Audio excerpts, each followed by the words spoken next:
We're live. What's up, SML? This is Torque for Torque's Table Talk. I have a special guest on for today's show, none other than number two player of the Madden 26 cycle, Mad Bomber. Mad Bomber, how's it going, man? Good, good. We got we got 3 hours till the new Madden comes out, so Yeah, I'm itching. getting I got the excited. countdown out. And it's 3 hours, 1 minute on the dot as we speak right now. Got it pulled up. I'm excited for it. It's going to be special. Big things happening in the SML right now. I mean, we just had the SML Honors Show. KP brought in a lot of war there. AJ as well.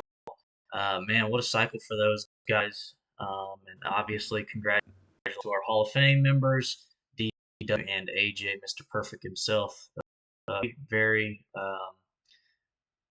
earned on their part, man. They do a lot for the league. And I love the way Dan and Prime and Matt kind of talk their flowers to him. I thought it was really awesome to kind of hear what they do for the new guys who don't really know him, so to say. But obviously, you see what DW does, and then AJ behind the scenes is working primer, and then just being the level-headed guy he is. Really awesome for those guys. Yeah, it was a big night, and I like you said, how they talked up everybody, and they went through all the finalists because, unfortunately, only two can get in each year, so it was good to give some of those other guys a little bit of attention, even though they maybe didn't get in. And I'm going to go off script a little here. I know we talked about the script. I'm already changing it up a little bit. But when you want to be a part of a group like the Hall of Fame group, what does it take? I know you're an inductee. You've been a member, and a few other guys that are still currently playing. What does it take, just for some of these guys that may be newer or really trying to figure out the SML and in general? What does it look like to kind of get to that staple or status, I should say? I think it's kind of two things. One, I think it's obviously you have to do more than I show up in chat, I play my games, I talk, whatever. You have to add something to the league. DW adds his polls. He's not on a ton of shows, but he adds his polls. He adds his articles. He does his DW awards at the end. AJ helps out with primer. So there's a lot of things that people do in addition to the game where they put in time and invest time into the SML to help make it better. Otherwise, we're all just playing just an online league where we don't know anybody. Anybody can do that. So well, number one, it's adding something to the league, making the league better than when you showed up. And then I think two is consistency. Anybody can go on, have a good run of one cycle. Maybe they make a lot of content. Maybe they help out with something. And then part of being in the Hall of Fame, you have to have 3 full cycles in SML. So if you just do something one cycle and you don't kind of carry that over all three, I think people recognize that. And maybe some of the newer guys, if they saw it just the last cycle, they would vote for you. But guys that have been here a while are going to know that, that's a new thing. So I think consistency and adding to the league the entirety of the time is probably the biggest thing.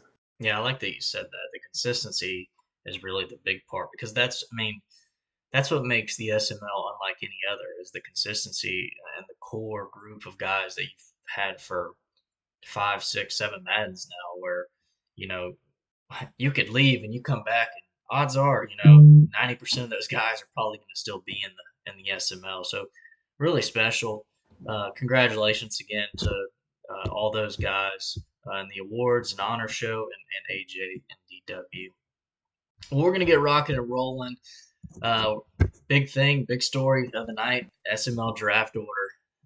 Uh, Man, some really intriguing reveals. Slice obviously at 32, Filthy 31, 8-1 at 30, Fins 29, Doink 28, and myself Torque at 27. How'd you think this shaked out? Obviously, with Slice, I mean, he just has to be grateful at this point to still be a part of this thing, right? Yeah, Um, so I think number one, Slice. I'll say it right off the bat. As soon as it came out, I said get rid of Slice. Um, yeah, and then I'm maybe known a little more for having a quick trigger. So Prime was a little bit more hesitant to just cut people. So he was like, well, maybe we just do this, and then we threw him at 32, regardless of how many new people came in or whatever happened. And so I think 32 for him, that's probably on the more generous end of what he should have got. So I think he's probably pretty happy with that. Um, Yeah, I think just to be a part of it, is really for him. And I just really thought about this off the top of my head. He would potentially run it back with the same team. I mean that yeah, with the Dolphins. I mean a much less intriguing Dolphins team for sure. But um, that's always tough when you potentially, he probably would have had a shot to get a decent team, and now he's running it back with the same team. And but he should just be lucky, feel lucky enough to still be here. Hopefully, he rights his wrongs and, does what he yeah. I needs to mean, do. like I said, I said it with Paulie. As soon as you start using YouTube, to me, that's like a red line in the sand. You can't cross that. Now he kind of owned up to it more than Paulie, who kind of ran from his accountability. But Slice owned up to it. I think Prime really appreciated that, and that's why he got to stay. So 32 for him is, I'm sure he's not too upset about that. Right. And when I initially had saw this, and I knew I was going to be in this tier. I just had a feeling, just because of where I came in, and a few others as well, just with when we came in, what we did, But I want to say in this tier, you know, I'm very thankful to be in this tier because I think I'm going to have a chance to pick the division I want in a sense, like I think me and you have had these conversations Hmm. before about schedule. Schedule trumps all for me at this point in my life. If I can slide into a division where there's a bunch of good schedulers in it, I'm kind of more apt to go in that direction than maybe meets or someone else, where I kind of feel where his window is like 30 minutes to play a game. Right? Um, but yeah, so we'll move on to the next tier. I want to say with these six guys right here, myself included, I think we'll be shocked to see what kind of falls to us, besides obviously Minnesota and the Dolphins for 31 and 32. But I think there'll be some shock in this tier for sure. Yeah, I mean there almost always is. And one thing about this tier, I would say from like maybe one more up if you went to steel, from steel down, that to me is the most volatile tier in the draft as far as from one year to the next. The guys in the middle from like, 15 down to 25, they're pretty much 15 to 25 every cycle. They're the guys that, they show up, they play their game, they're in chat, and that's about it.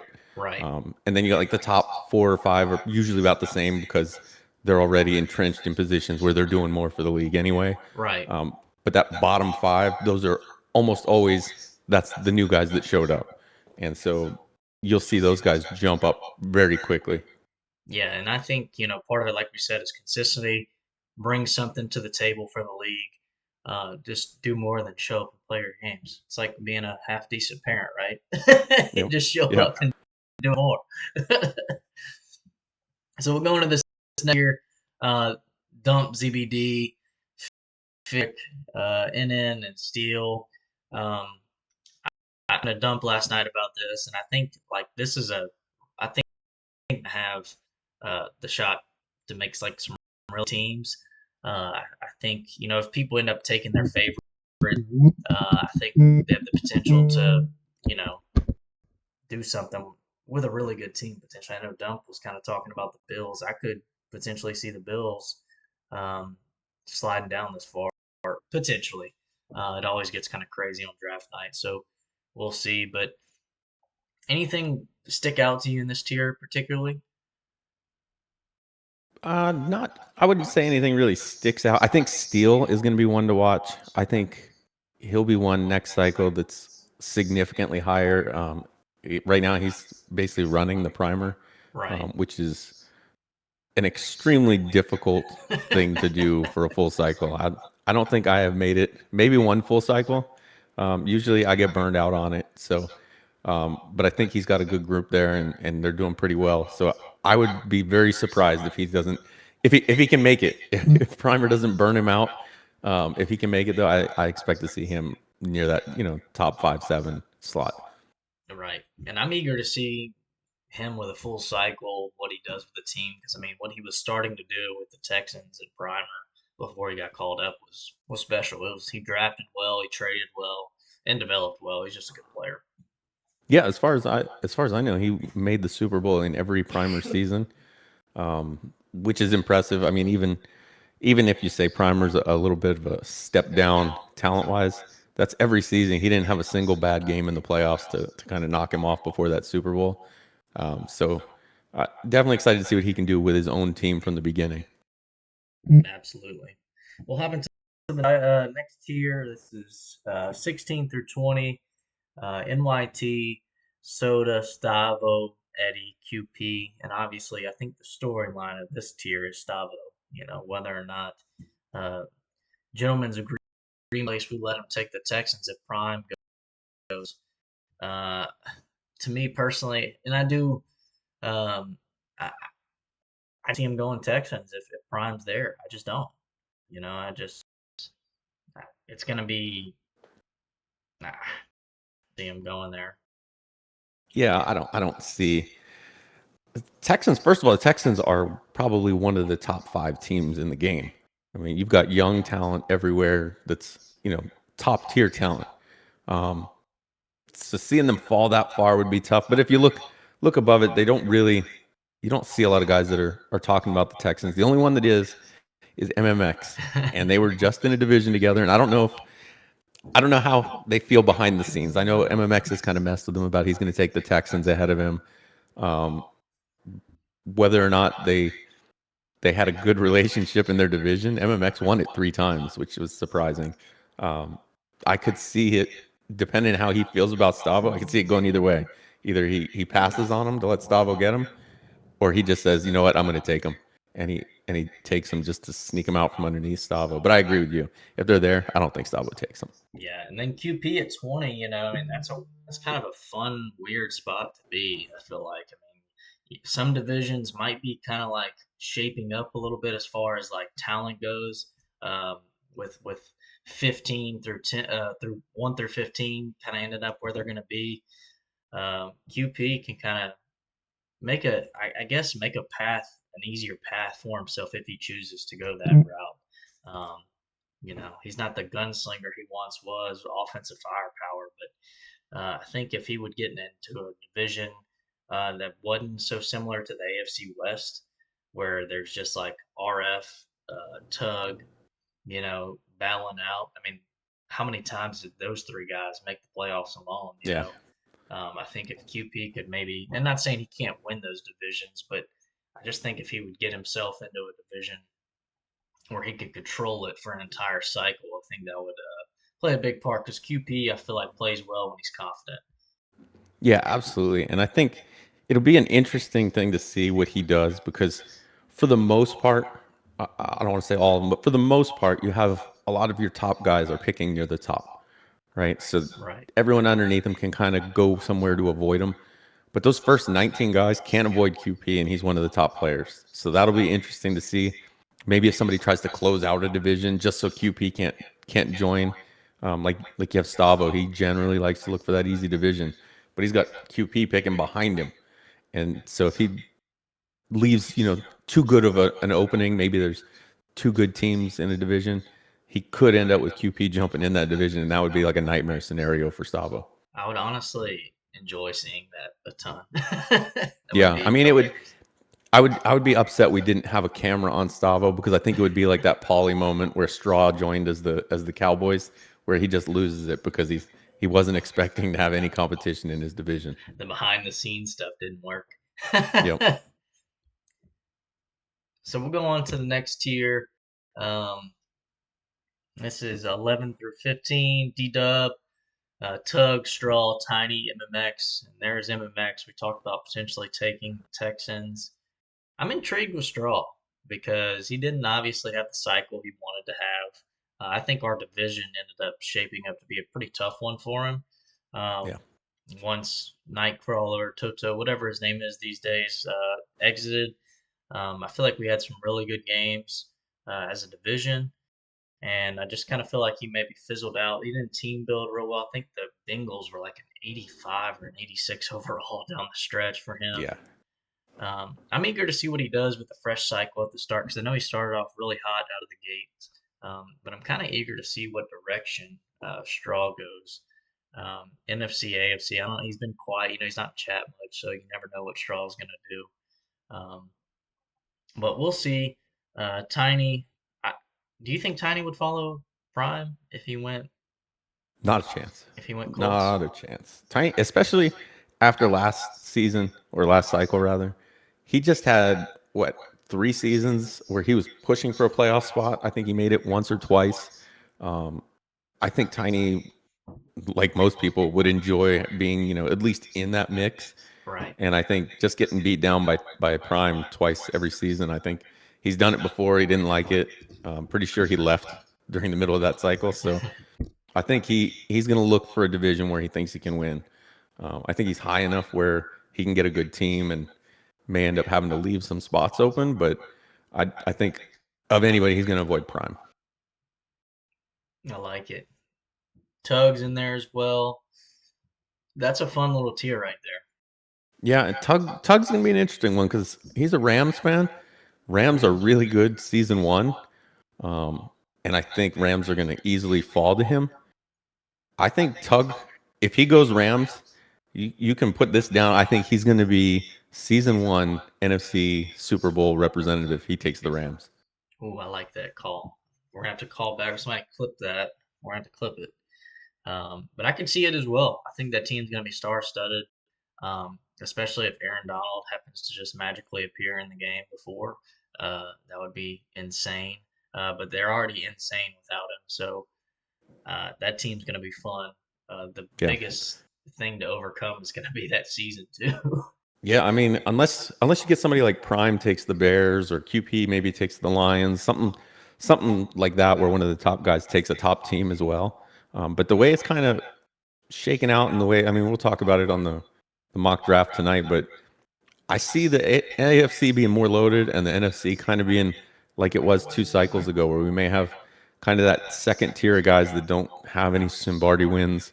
They're all kind of flocking to the NFC, and I think Tug with the Rams, depending how the Lions and the Bears turn out, Tug with the Rams is going to be really something to worry about, especially those first 2 seasons. Awesome. We'll head in tier 6 through 10. Here we have Woods, RF, KP, Hertz, Meats. This is a fun little tier as well. Um, glad to see I love this because Raider fan, what he does for the league, it obviously shows up right here. Pick number 7 overall. The commentary is just next level, and then everything else he does for the league. I think RF, if you're a new guy coming into the SML, or if you're a guy that's back, I think RF is a good example to follow. The gameplay's clean. He's a good guy to talk to in the DMs, and on top of Mostly clean. He's a dirty diver. that, must take after somebody with a really big head in this league. But this one's fun. I think these guys are going to end up getting the teams they want, so to say, or maybe their second choice. Um, but I'm eager to see what Meats does. KP as well, coming off of a Colts team where obviously he didn't do what I guess a lot thought he would do. I mean, he did get a Simbardi. He did end Prime's 20-0 run. But I think KP. I don't know. I'm eager to see what KP does because I feel like obviously with the Colts he kind of I don't want to say burned the crash. He still had a good cycle, but he didn't play up to the tier I think KP is capable of playing at. Yeah. So, what are your thoughts on KP and where do you think he ends up? Yeah, I mean, he won a Simbardi, so you can't take that away. There's 31 other guys that would like to win that season. Um, but I feel like KP is a guy. I mean, every time at the end of the season, I'll post the cycle records and the career records, and I remember him specifically commenting on that he was getting ready to pass Meats, I think, in win percentage. So he definitely pays attention to how he's doing, and he expects to be in that upper 600, 700 win percentage area. Right. And despite the Simbardi, he was under 600 for half the cycle. He was largely irrelevant, and I think his team pick. I can't verify this, but I think it was more Dan went AFC South. He's already been the Jaguars. He was going to follow Dan, and so it was basically the Colts or the Titans, and nobody wants the Titans. So Right. I think that drove that pick more, and I think he may do it again. You hear Dan talking about the two of them looking for a place, and KP talking about if Dan does this, then I'll do that. So they may follow each other again, and Dan maybe gives them a little better options as that second team in that division. But I Or think he maybe, was. or maybe he I don't doesn't. know if he'll say it, but he was disappointed with how his cycle as an entirety went. Right. Yeah, I think this is going to be super intriguing. I'm eager to see what RF does too, because I mean, he's coming off of a fantastic cycle. Yeah, I mean, he really, from what I've been told, I mean, I wasn't here last cycle, but he's improved tremendously, keeps getting better.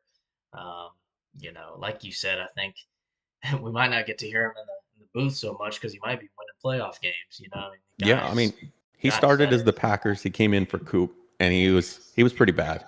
Then he got the Panthers his first full cycle, and he was a playoff team. Now we've seen him in the Super Bowl, multiple AFC Championship games. Um, I had him as my next big thing over Steele and I don't even remember who the other one was. Soda, I think. Because Raider fan has just improved every cycle, and I think picking this much higher, he's going to get a team that's even more what he wants, and I think that's going to show up in the results. I think he's going to be one that's going to be a problem. We've seen him go through Dan and QP in both of his deep playoff runs this cycle. It's not like he's having like an Eddie type run where he everything lined up and he got you know Right. I don't want to say bad opponents because they're playoff teams, but he didn't face the top guys in the Correct. conference. He Correct. kind of everything fell in line where he got KP, and I think the AFC Championship game was you two. Neither one of you Yeah. over 600 for Right. the cycle. So I mean, not an easy route, but of the possibilities, that was the easier one. Yeah, I think he Whereas went Raider what? fan, he goes right through Dan and QP both times. Right. Yeah, and that's a feat in itself. Few have done that. Yeah, I mean that's huge runs. And then he runs into Prime in the Super Bowl. So I mean, there was no like break there. He just had top opponents every single week and ended up making the Super Bowl. So I think the Raiders obviously were the pick he wanted.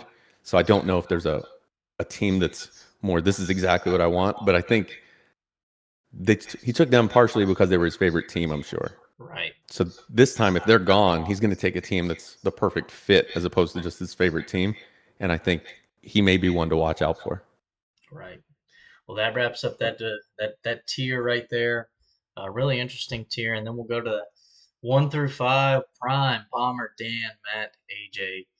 Um, this is the fun tier. This is what sets the tone. Prime, obviously, I think it's what Colts and Bears is the latest of kind of what we've heard. Um, and then you, Bomber. Um, and obviously, I think a lot of it's going to go. I mean, we have 2 hours and 38 minutes now until Madden drops. I think a lot is going to be unfolded as we play these games and get the hours in, I guess, with the teams under our belt, what they have, what they don't have, how to build them. It'll be fun, but you know, this tier right here, obviously, you guys have done a lot for the league. This is our our admin tier, but my biggest question in here is Matt really going to follow Brian? I don't know if he'll follow Prime. He has said he's going to follow one of the top three picks. So, or he said unless AJ commits to whatever, which I think it would be great if AJ committed to a team. Matt joined thinking he's going to take it, and then AJ backs out because I still feel a little burned over the Seahawks pick last cycle. But I got two Simbardis. I can't be too upset. But I do think he's going to follow one of the top three unless he gets a commitment from AJ. He's gone into an empty division, didn't like how it turned out, so um, he's listed his picks for the most part. I think you can trust Matt when he says that those are his top picks, or at least that he's going to follow one of those guys. I think Prime really sets the tone though, which obviously he's number one pick. But if he takes the Colts, that makes the Jets a little less desirable, which then has a trickle down effect. Whereas if he takes the Bears or the Raiders or any other team that doesn't have a pick that the Jets own or one of the other teams own, I think it makes them infinitely more desirable. If you take the Jets now, who's going to take the Colts? I Right. mean, they're I mean, it, likely it going to does have fall. his pick really does uh, have a crazy trickle effect. Like, I mean, Yeah. it really does shape the draft from the get go, which is super cool. I think, the endless possibilities of what the trickle effect can be. And my biggest question, and I'm glad I have you on the show today, my biggest question is like, does a fear kind of, I don't want to say a fear because you guys are good. You're not afraid to play anybody, but I mean, is there almost like a, man, I'm nervous to pick this team because X, Y, and Z may follow me into a division, and not so much as far as like playing them, but more so like, hey, your schedule sucks, or hey, the gameplay might be kind of iffy, or this, that, and the other. I mean, that always kind of like a, I guess the con of picking 1 through 5, so to say. Yeah, if there's a downside to picking that high, that would be it. Is you're going into an unknown. I mean, if you're prime, you're taking whatever team you want, which is great. But there are three other teams that anybody can take because everybody's below you. Um, so I think you get guys kind of like Matt that'll kind of work behind the scenes to see, hey, if I take this team, who will you take? And maybe somebody like Matt will take a different team than he wants. You know, maybe he'll take his three team on his list because he knows that you know, somebody that he wants to play is willing to take one of those other three. So maybe he's got to give up, say he really wants the Raiders, but Prime's going to take the Raiders. So he's like, well, then I'll take the Chiefs or maybe he makes the deal with AJ or someone else that he likes playing. So there is that risk, and you do kind of wonder, like, man, if I take them, who's going to take these other three? But at the end of the day, you got to play everybody anyway, so it doesn't play too much. At least for me, it doesn't play too much in my mind of who's going to be in this division. So look, we're at 26 minutes or going on 27. I'm going to wrap this thing up. I had one more thing I wanted to talk about, and I wanted to ask you this question. But how much of that is true about what goes on behind the scenes, so to say? Are there a lot of guys on draft day or leading up to draft day where there's a lot of DMs? You see people post in chat, oh, so and so's in, or my DMs are full, DMs starting to fill up. How much of that is really true? You think? I think there's a lot. Um, Maybe not quite to the extent that we see it in chat, but I think there's a lot of people trying to angle at least maybe find out who's going to take what teams or what teams they're interested in, so they can kind of figure it out. And maybe not even overtly messaging people, but you got like, there's no way Stavo took the Falcons without knowing that the Saints, the Bucks, and the Panthers were going to fall, and then he knew who was at the bottom of the list. So I mean, Right. There's some guys definitely take a loaded team, and some guys want a weaker division. I think at the end of the day, that's the same person. You're looking for the easiest route to get to the playoffs and a championship. So I actually give Stavo credit because I thought that was a great move to take the team knowing the other three would fall. Um, the problem is you have but to I think there's follow up more of with that and trying to find out who wants what teams than there right, is actually like, hey, join me here. right. I like that. Well, cool. I'm gonna leave everyone with this. You need to tune in tonight to the SML countdown. I believe Bomber, AJ, and Straw gonna be on there. Yep, all three of us will be on All there. three will be on there tonight for the first mock draft release. Following the mock draft, my mock draft challenge will be posted following their show. $25 on the line. Make your picks. The person with the most picks, or most correct picks, I should say, will be the winner of $25. We have tiebreakers and everything. It's going to be a live acting leaderboard throughout the draft. It'll be a fun one. But without further ado, this is Torque's Table Talk. Mad Bomber, thanks for joining me. Appreciate you always. Have a good night, or not night, have a good day, SML. Later.